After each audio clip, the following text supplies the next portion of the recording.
Hide your edibles, hide your pot. Trump White House warns of a crackdown on legal recreational cannabis. Colorado's first marijuana czar tells us if our state system can survive if President Trump wants to snuff it out. And a top marijuana law attorney tells you whether you need to worry about that baggie in your basement. We fire up our drone for the first time because you got to get really high to appreciate one man's political statement. You've seen the ads for Shen Yun. A Next viewer asked us to find out who's really behind that show. It's snowing in Denver. You don't need a meteorologist to tell you that, but Becky will come in handy to tell us when it'll stop. We'll settle another place name pronunciation debate. And we set up a camera watching the infamous Target rock to see if, oh, happened again. Hard-hitting journalism you won't see anywhere else on Next. Planning on driving I-70 in the foothills anytime soon? No, you're not. Interstate's closed in both directions. It's a total slip show. Crashes on the hill at this point. So it's shut down westbound at Morrison, eastbound at Genesee Park. On I-25, they've been clearing a number of crashes down south of Denver. Becky Ditchfield has a meteorology degree, and she has 30 seconds to get you up to speed.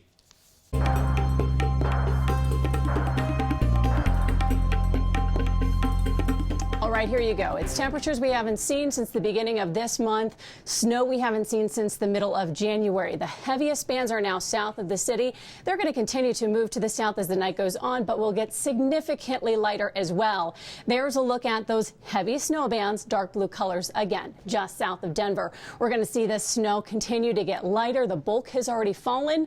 About 1 to 3 inches expected around the city, with the heaviest amounts on the south side. This whole thing will be wrapping up late Friday. Highs just 27 degrees. Then we're into the upper 30s Saturday and Sunday. Temperatures that are still below average for us and will stay right there at or below average into the very start of next week, heading into Wednesday as well. It's a little bit of a shock to the system, but hey, it's February and it's good to see a little bit of help with the dry weather we've had as of late. Yes, it is. Becky, thanks. We've been waiting for a solid signal from the Trump administration on whether legal marijuana would be handled as a states' rights issue or whether they would try to eradicate the scourge of the devil's weed. And today, the White House suggested it's going to go the devil's weed route, at least when it comes to recreational marijuana. I think that's a question for the Department of Justice. I do believe that you'll see greater enforcement of it.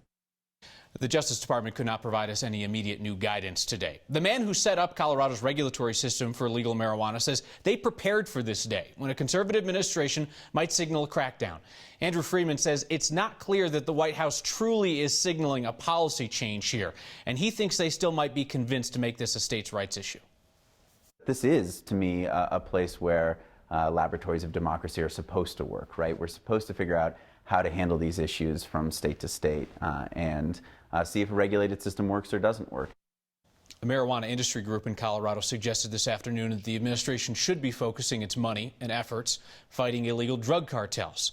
So let's talk now about what happens next with Brian Vicente, who's a partner at the marijuana law firm Vicente Cedarburg. Appreciate your time. So first off, any indication the Trump administration is considering legal action against consumers, people who've purchased legally? Yeah, I think that's very unlikely. If anything, they're signaling a possible shift in enforcement against people selling or growing marijuana. So we've seen this administration governed by announcements, by executive orders, and then also just kind of by the intimation of action. What might happen simply as the result of fear of a crackdown in Colorado? Well, it's certainly possible that people looking to invest in this or become new business owners could be sort of scared away. But it's important to note this is not a new policy. It's not a new regulation. It's merely an indication of a possible direction that the White House may be moving in. Mm-hmm. And judging by past announcements, not really sure if this is set in stone.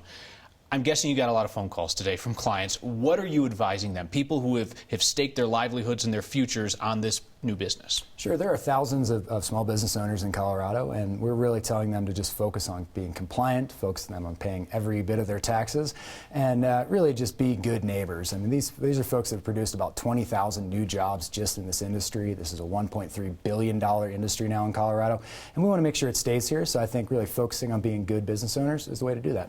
Attorney General Cynthia Kaufman, a Republican, told me a couple of weeks ago that she would hope that the Trump administration would listen and would look at Colorado's system to see how it works before they take any action. Real briefly, do you think Colorado would defend it if it came down to that? I do. I mean, this is an industry that's been responsible, and really state regulators like Kaufman have said this should be a states' rights issue, and the majority of American public feels that way. All right, marijuana law attorney Brian Vicente, thank you so much for your time. Thank you. Appreciate it.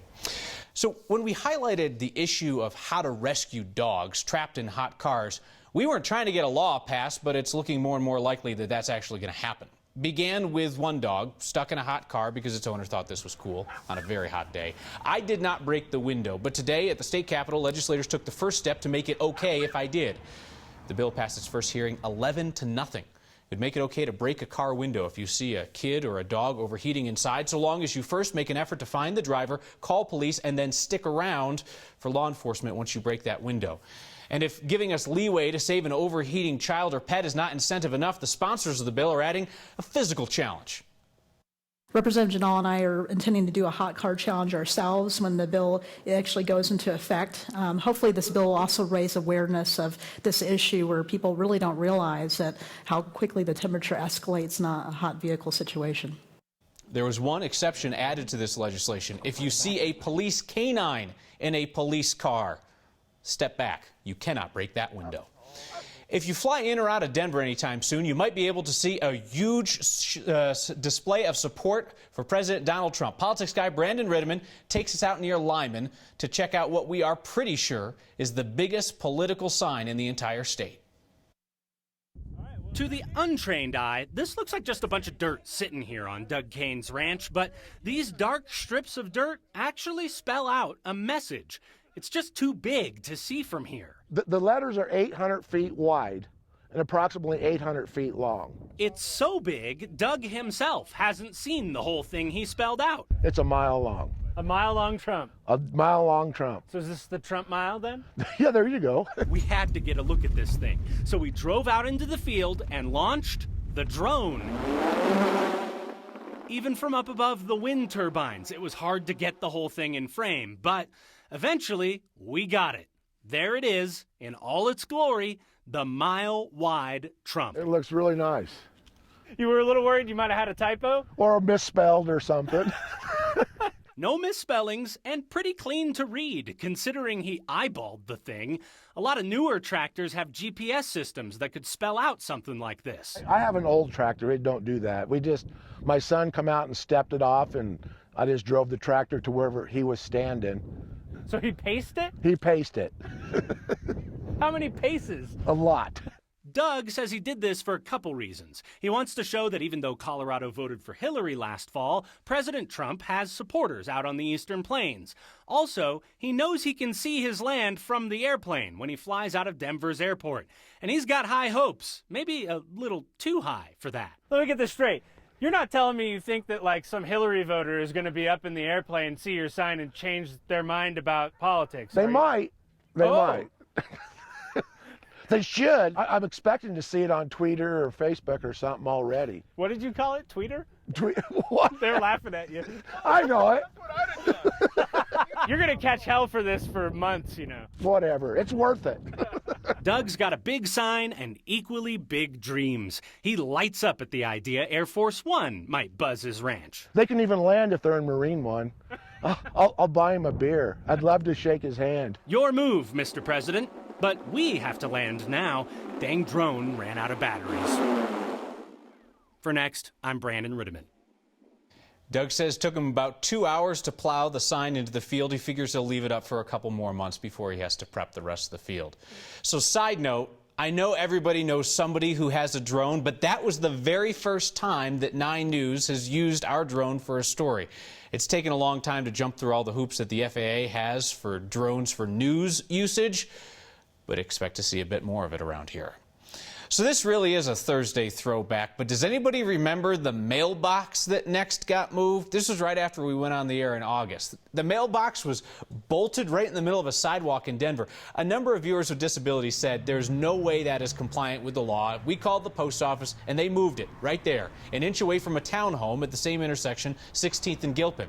We heard from the Townhome Association today saying the last 6 months have been miserable. Apparently, the mailbox squeaks like no other, and it's right next to a window, and it keeps getting hit by taggers. Plus, it's no longer in the right-of-way. It's sitting on private property. We have no legal right to object to things in the right-of-way, but things which essentially are built on our property without our permission or without payment are objectionable. And we gladly lease them the space maybe for $10,000 a year. Yeah, somebody's thinking. So we called the post office again, and you know what? poor mailbox is getting moved once more. Postal Service says it'll be in touch with the Homeowners Association about a better spot. A crucial update now to a story that our Noel Brennan told you yesterday about the boulder in the Target parking lot at Colorado Mills, the one that people keep running over and high-centering their cars. We went back today to stake it out because, you know, as we say, hashtag journalism. And believe it or not, hundreds of you were watching along with us when we saw it happen right in front of our very eyes, the red SUV. Boom! Up it goes. This happens. We told you it happens, and now we have video proof. All the people were losing their minds on the live stream. The comments were something to behold. People writing, what has my life come to? I've been watching a rock for the last 6 minutes. Amanda said, Janelle Trujillo is like, am I the only one who wanted to see somebody hit it? No, Janelle, everybody watching wanted to see somebody hit the rock. We hope that vehicle's okay, and well, we'll keep trying to see if we can get that thing moved as well. So mo boulders, mo problems. Apparently the parking lot in Lakewood's not the only one that deals with a rock issue. William Walsh sent us picture proof. He says, found a sign and a solution for Target. This is in Montrose, the Stop and Save. The people there are thinking outside the box. I like this. Why move the rock when you can just put up a little sign that says rock and there's an arrow? That's great. We love this. But if you notice, the pole is crooked because somebody hit it. What Do You Say takes us to the Western Slope, a place that begins with an M and ends a couple different ways. The Colorado Freedom Memorial begins a new project in tribute to the fallen. And I cannot wait until these show up at home. And we answer a next viewer's question about whether all those ads for Shen Yun are actually just a front for the communists.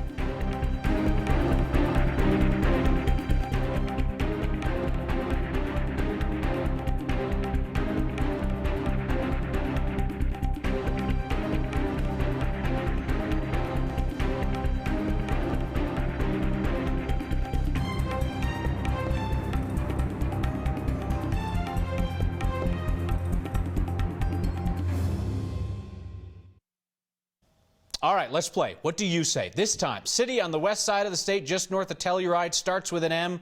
It's near the Black Canyon of the Gunnison National Park. Mike McDermott, Laura Bloom, Smith family, Patricia Hoff, Dave Holland, they all wanted to know, what do you say? So we asked the city manager. City of Montrose. So we have heard other people call it Montrose or Montrose, and we just say the city of Montrose. So when people say Montrose, they emphasize the Mont in the word, and so when we ask them about it, they usually believe Montrose was named after a mountain, Mount Rose. Mount Rose. So there you have it. City manager says, at least that's how most people around City Hall pronounce it, and that's what we're going for here. We're looking for the pronunciation that's embraced by the locals, not the technically correct pronunciation or the one that's most faithful to the original language. When we say, what do you say? We want to know how the locals say it so we can do it the same way. If you want us to settle one of those debates, email next@9news.com or get our attention with the hashtag HeyNext. I'm Steve Steger. The Colorado Freedom Memorial is meant to be a home, a place where the families of 6,000 fallen Colorado soldiers can be with their loved ones, visit them. For years now, the founder of the memorial has said something is missing. The most meticulous people will tell you, precision pays off. I sure hope this means as much to the families as I think it will. Everything has to be just right. Nobody's tried this to this scale. Just right. Leave it to us. For Rick Crandall to pull off his latest idea. We figure out of all the Coloradans who are buried overseas, which is about 2,250 of them in American military cemeteries, maybe 20% of them have ever had a visit from home. Rick's first idea was to build the Colorado Freedom Memorial in Aurora. So there's 1,800 nobody ever came to see, right? It does, in a sense, give families a chance to visit their loved ones who never came home.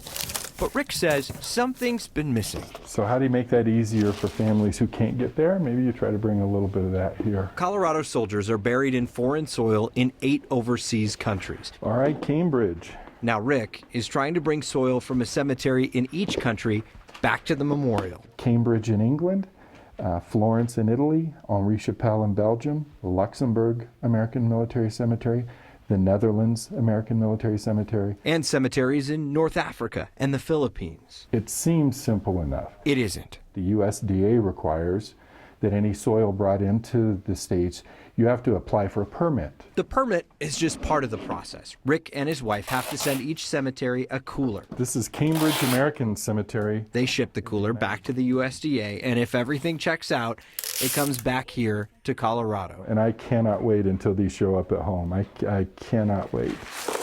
A painstaking process for a simple scoop of soil. I know there will be some people that will think it's corny that I think that bringing soil from those cemeteries home is going to bring them home, but I think symbolically somehow it will. We're following Rick through the entire process. He's already received shipping notifications that some of the packages are on their way. He hopes to have a ceremony in May with representatives from every cemetery to unveil that new part.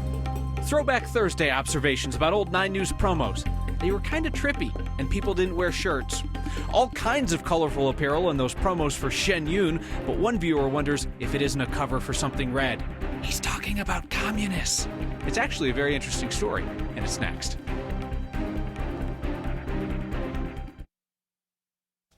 It's Throwback Thursday, when we head for the 9 News archives and dust off a classic promo. This time, 1977. Back when the men were men and the women, at least one of them, was in a bikini.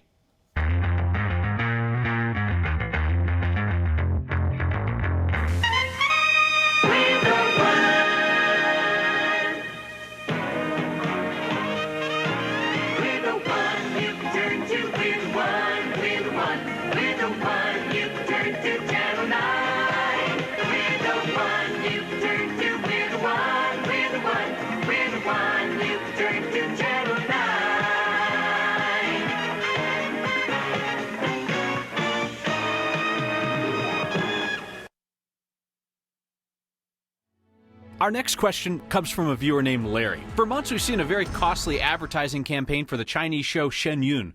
There are only a couple of performances scheduled. The economics don't make sense. Is the show financed by the Chinese government?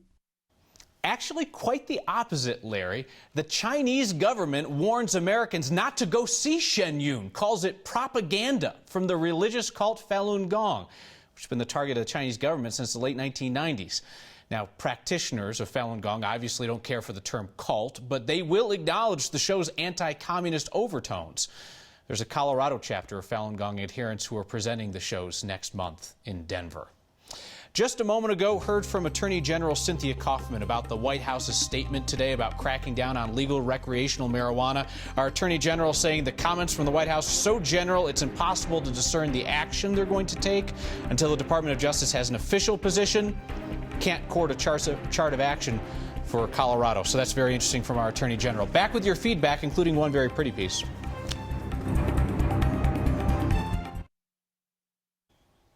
We'll take your tweets and your emails, but man, we love a handwritten letter, and received just the most gorgeous looking one in the next office the other day. It's a thank you card. I'm thinking, who could this possibly be from? This is absolutely gorgeous. So we all opened it up together. And that's what we have. This tells you something about feedback. There's how it's intended and how it's received. And I have an idea of how this person intended it, but I can tell you, you gave us the best laugh that we've had in the office in a couple of weeks. A couple of you, including Carol and Jay, noticed tonight that my watch is stopped. One, that's a little creepy that you can see that close up on TV. And two, you're absolutely right. My watch is stopped. This is my grandfather's old railroad watch. It was actually the first watch approved for guys who would keep time on the railroad. So, gonna have to take this in, get it cleaned up and working again. Thanks for watching out for us, and we'll see you next time.